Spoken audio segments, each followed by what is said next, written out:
Hello, welcome to the second Zoomcast of the American Committee for U.S.-Russia Accord. I'm James Carden.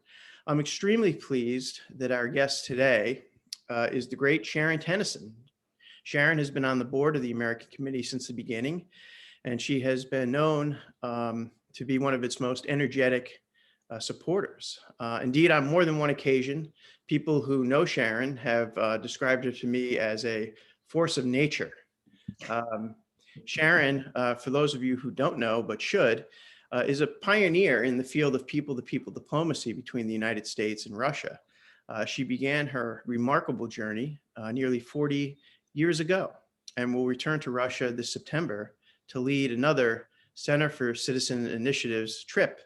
The first one took place back in 1983, and we'll talk about those early years in a bit. In the years between then and now, Sharon and CCI have accomplished a remarkable amount as a result of the tens of thousands of people-to-people connections her organization made with Soviet and then later Russian citizens. Among the many highlights of CCI's work include the group assisting young Soviet environmentalists in their effort to clean up nuclear weapon sites. CCI responded to Soviet citizen requests for help with agriculture and the cleanup of the Lake Baikal Basin. And CCI also had a hand in the USSR's transition from a state-run to a market economy. CCI developed and ran 5 different business training programs for some 6,500 Russian entrepreneurs who were hosted by American civic clubs in over 500 American cities in 45 states. Sharon's memoir is quite appropriately titled, "The Power of Impossible Ideas." Sharon, let's start at the beginning of this amazing journey you've been on for the past 38 years. How and when and why did you get interested in Soviet Russia? Well, why was because I had 4 children and I wanted a future for them. And I understood what was going on with nuclear weapons and I couldn't see the future. And so I thought somebody has to do something. And what I didn't know, but I met a doctor. I was an ICU nurse at the time. And over an unconscious patient, he said, "Come and help us. We're trying to talk with the public about the medical consequences of nuclear war." I said, "I'm not a doctor." He said, "It doesn't make any difference. You're a nurse. You take care of all of these kinds of burns and breaks and everything else and deaths." And so I then started with PSR, the Doctors of Physicians for Social Responsibility. And I was speaking all over the Bay Area. And then time came when I realized that that wasn't enough. And so I said to the doctors, "We need to go see the enemy." And they said, "No, we're busy. We don't have time." I said, "Okay, then I'll find other people that will go." And so somehow or another, my friends, then I mentioned to them and they said, "Yeah, we'll go." And so we took 25, I think, people to the USSR the very first time. And then the story unfolds in my book. In case anybody wants to have this book, I'd be glad to send it to you gratis if you just give me your address and I'll get it to you. It's a wonderful story about how ordinary citizens decided that they had to have a voice in this game of world survival. And it's very carefully documented. Every piece of it is correct. And so that was where we started and why. And when was 1983, it was September the 16th. So the anniversary of my next trip I will be in Russia on the 16th of September. So it'll be my 38th year. Yeah, that's incredible. So the year of the first CCI trip, as you said, was 83. And that was a particularly fraught year in the history of U.S.-Soviet relations. If I recall correctly, it was the year of Reagan's Evil Empire speech, as well as the Able Archer NATO exercise that the Soviets almost took for the real thing, which could have resulted in World War III. And so that year, CCI sent, 20 American travelers and a film crew? Yeah, a crew of 4. Who attracted some attention and concern from the FBI, CIA, and KGB. Can you tell us about the circumstances of that first trip? Well, like you said, I had attracted the FBI in the process, and they had not gotten in touch with me, but I knew that they were watching. And so I just simply picked up the phone, called them and said, I am Sharon Tennison, and I need to talk with somebody about what we're doing in the Soviet Union. And so they gave me an appointment with not one, but two of my agents that watched me and our organization. And that was a very interesting experience. It's too long to go into, but at any rate, it's in the book. And by the way, one of the agents bought into our story finally, and then she disappeared, and I've never been able to find her since.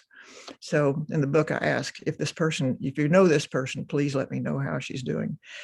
She left, and the other one was very much against what we were doing. But we did debrief after nearly every trip that we took in the 80 up to 85. And when you started traveling there in the 1980s, there was an enormous problem with alcoholism in the Oh, yeah. Soviet Union. Wasn't that one of the first projects CCI undertook, was to make connections between American AA and Well, yes. I remember leaving on a train with a friend, and I said to her, what could be done about alcoholism in this country? It is absolutely horrible that so many men are on the street drunk by 8 o'clock every night.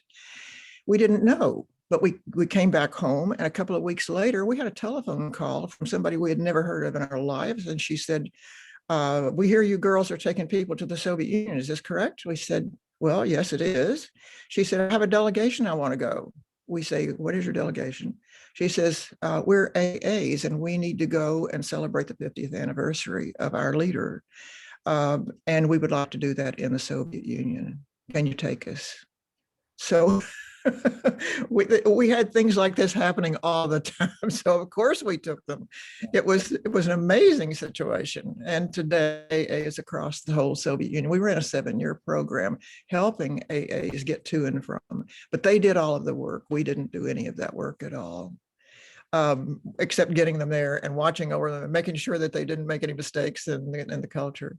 But as powerful opportunity to help the country in the time when it really needed it, and it's obviously a topic that had to be brought under control. And now I go to parties over there. I never see vodka on the table. Plenty of wine, but they drink it with bits of whatever. They don't drive if they've been drinking wine, because you lose their license if they do. And so there's always a designated driver in case is needed. But yeah, so it's changed the alcohol patterns totally. Not to say that that has happened every place, because I'm sure out in villages there are a lot of people that still drink a lot. I don't know that, but I have to believe that probably it's so. I would imagine that you've seen a lot of changes over the years. I would imagine that in the late 80s, when Reagan and Gorbachev were trying to end the Cold War, and that there must have been a lot of hope and anticipation in those years. How did the 80s compare with kind of the nightmare that unfolded for Russia economically and demographically in the 1990s under Yeltsin? I'd imagine that those were very different periods for CCI to carry out work. Yes, I have seen that country go through so many major pieces that the 80s, of course, were the Soviet years. And we had adjusted to that and knew how to work within that realm. Then, of course, Gorbachev came in 85. And by 86, we were all feeling, by the way, Gorbachev gave the permission, I am sure of this, because he told me at the Medical Institute that they had to go all the way to the new Gorbachev in order to be able to get permission for us to do AAs across the country. And so, we were so grateful for him. And then Chernobyl happened, and the country was just reeling from all of these different things. And basically, the patterns of living were just about the same. Then the 90s came. With the 90s, then the whole country was thrown into this unbelievably horrible nightmare of having all of their rubles worthless, no money that was changing hands, except a lot of property was changing hands, and particularly the big industries that the oligarchs grabbed immediately. That's a long story too, but I can tell it if we had more time. So the 90s were just despairing for Russians. They lost a lot of their grandmothers and grandfathers just simply because there was not enough food to eat, no medicine, no doctors were working. It was awful. It was so awful that the American embassy found out I was staying in a small hotel in Moscow, and they sent a car for me. And they said, it's too dangerous for you to be out on the streets. They can spot you. They know you're an American. They know you have dollars in your pocket. And so they brought me to the embassy, and I stayed there for months. I don't know how many months it was, but yeah, so it was criminal. And then the 2000s came, and that was when Putin came, and I had met Putin in the 90s. But I frankly didn't think he would have any ability to lead the country. And I told my friends, he's too intellectual, he's too introverted. This is not the right man for Russia. Little did I know. That's interesting, because I recently spoke to John Evans, who in the 90s was the consul general, who you may have met in St. Petersburg. And he has very distinct memories of dealing with the young deputy mayor, Vladimir Putin, back then. And there's such a big difference between the kind of caricature demon that we get now, and how people actually who met him remember him. So I guess this leads us into the Putin era. And you were talking about the 90s. I think that one of the things I learned from our mutual and much missed friend, Steve Cohen, was that in order to understand Russia today and to understand Putin's popularity, you have to understand what happened in the 90s. Absolutely. Yeah.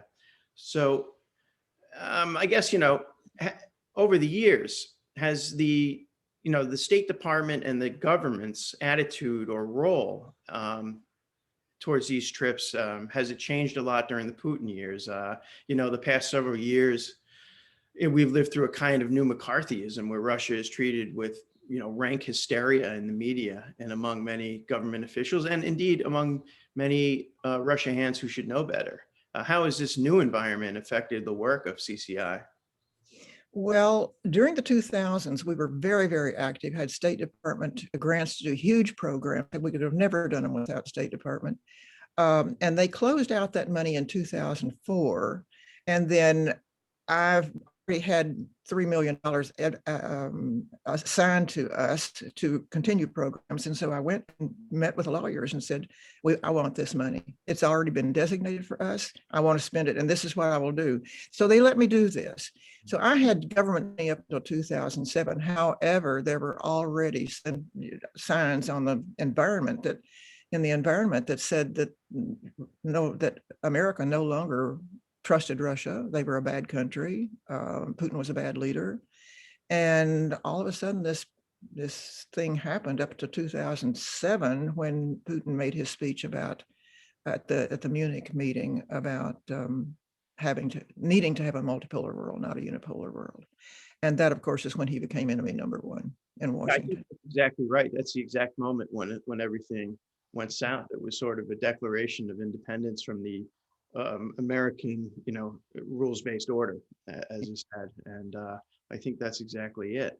And then, of course, we've had a number of things happen since then that have continued to poison the relationship. The Magnitsky sanctions, I think, are very important in that regard, in that they put an definite end to the Obama reset. And then, of course, we had the unfolding tragedy in Ukraine a few years later. And then to top it all off, the 2016 election, which we should not, and let's not get into, because we can leave that behind. So you're continuing, though, with your work. And so the next CCI trip, as you mentioned, is in September. And I think another board member is going to be along for that, the esteemed Ambassador Jack Matlock. Yes, he's going to co-lead with me. So I'm delighted with that. Jack and I go back a long time. Would you like to talk about that trip and Jack's important role? Yes. And And what I would like to say is that since 2007, I have not done very many trips. I've spent a lot of time going back and forth and trying to help the people that I knew, but I was watching carefully everything and just horrendous, just horrified at what was going on, because I couldn't see the Russians responsible for any of it. They were just simply being Russians. You know, they are a different culture from ours. They have different mindsets and certain things, but they're not onerous. They're not bad. They're just different. And we mistake them as being bad because they're not like us. And so during those years, I was in and out of Russia a lot. I have an apartment in St. Petersburg, and still trying to keep up a presence, a CCI presence all around the country. And then with the development of these last few years, I have taken maybe 1 or 2 trips a year of Americans to just go and do a totally different type of travel, no tours whatsoever. Simply going to investigate what's going on in different cities. And this latest trip will be the largest such trip. I'm hoping to take 100 Americans as explorers and investigators. And do I have a moment just to tell how this trip will operate? Yes, of course. Okay, it operates in 3 parts, and I've done these for now 5 years, but this will be the largest. And the first part of it is, being in Russia as long as I have, I know a lot of the people that are considered experts. And so what I do is bring the group into Moscow, and then for the days, we spend our time questioning experts in 10 different fields, including defense. Now, we have already sent to all of our travelers the request for 2 questions. If you were meeting with Vladimir Kozin, who is in the defense industry, what 2 questions would you want to ask him? So I went on all of these questions down, and I send them eventually about 15 questions each. This is what Americans want to hear from you. So it's not that they get up and tell us what they want to say, but I'm sure they're glad to have the knowledge of what we're interested in. And so that's for Moscow. We don't do any touring, but I do take them to Red Square the first night on Metro, and sometimes we lose a few people, but we find them. And then at night also, some of the, in the summertime, and well, in September also, some of the museums will be open at night. So basically they get mostly information in Moscow. And then on the 5th day, then they all go to airports and they move out in different directions, up to 30 different cities, to go independently in dyads and triads, and sometimes singles, out to these various cities where they're meeting people that they don't know of. They just have their name. They know that they're going to meet them at the airport, and they're in their hands, and they are free to ask questions, to do polls, to do whatever they want to do in order to see what's going on ground that far away from Moscow. These are fabulous experiences. It's amazing how much information comes back. So they do this, all of them spread out, and then on another day, 4 or 5 days later, they go back to the airports and fly into St. Petersburg. And in St. Petersburg, the first thing we do is sit in a hotel room, a big room, a conference room, in 2 circles so that we can all see each other, and everybody gives report about what they learned from the city and the region that they were in. It's fascinating, just fascinating. And of course, it gives me a current knowledge of what's going on out there. Are their streets paved? You know, what are they doing with their politics out there? You know, what about the trash area? Are they picking up their trash? Little things all the way up to, what do they think about Navalny? What do they think about whatever? And so at any rate, this is the type of trip it is. And so after we get all of the report out done, by the way, we also travel with a videographer and a PR person. And after that, then our delegation is free to meet many St. Petersburg people, Rotarians, entrepreneurs, doctors, students, whatever. And of course, I can set this up because I know St. Petersburg people very well, having lived there for 20 years, I guess, off and on. But so basically we see everything that St. Petersburg has to offer, and we can make our choices about operas, ballets, museums, whatever. And then we come home. But some don't come home. Some go to Crimea for 4 or 5 days on a special jaunt. But anybody can that want to. It's just that I had to keep the trip within a certain boundary of days in order for the most people to go.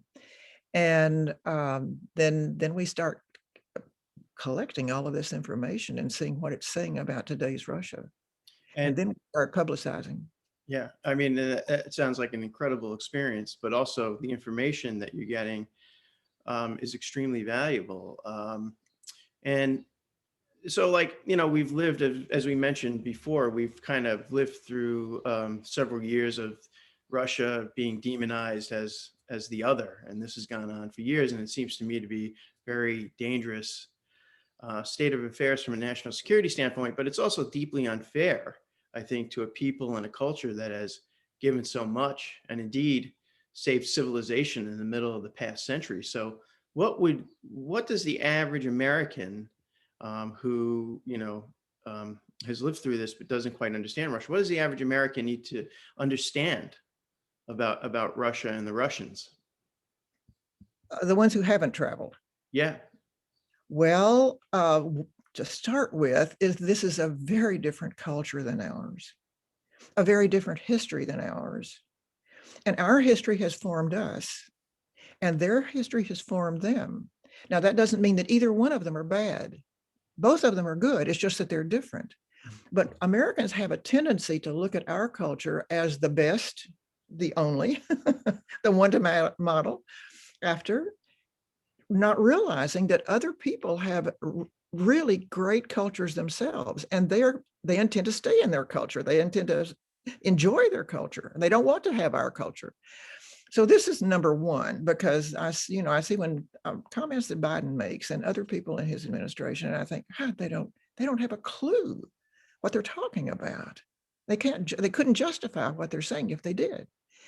But that's a part of it. So I've enumerated a number of things. If you want me to go over different things, I don't know I know you're in a short time, but I would like to say that as far as different culture, it's been different also because of the wars that they have fought and their fear of war. There are people who depend on introductions. They don't make friends as quickly as we do. We call a friend anybody that we've met that smiles at us, and we smile back. And we know very little about them. This is not so in Russia. A friend for them is someone that has been tested and tried and found to be always cooperative and helpful and good and having goodwill with them.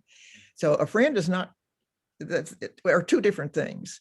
I read something yesterday that said somebody was upset because they said hi to an older lady and she acted like she was insulted. When the answer was, well, she probably was, because in Russia, you don't say hi to an older woman when you're a younger person. They are accustomed to здравствуйте, which is basically their hello to a person of dignified years.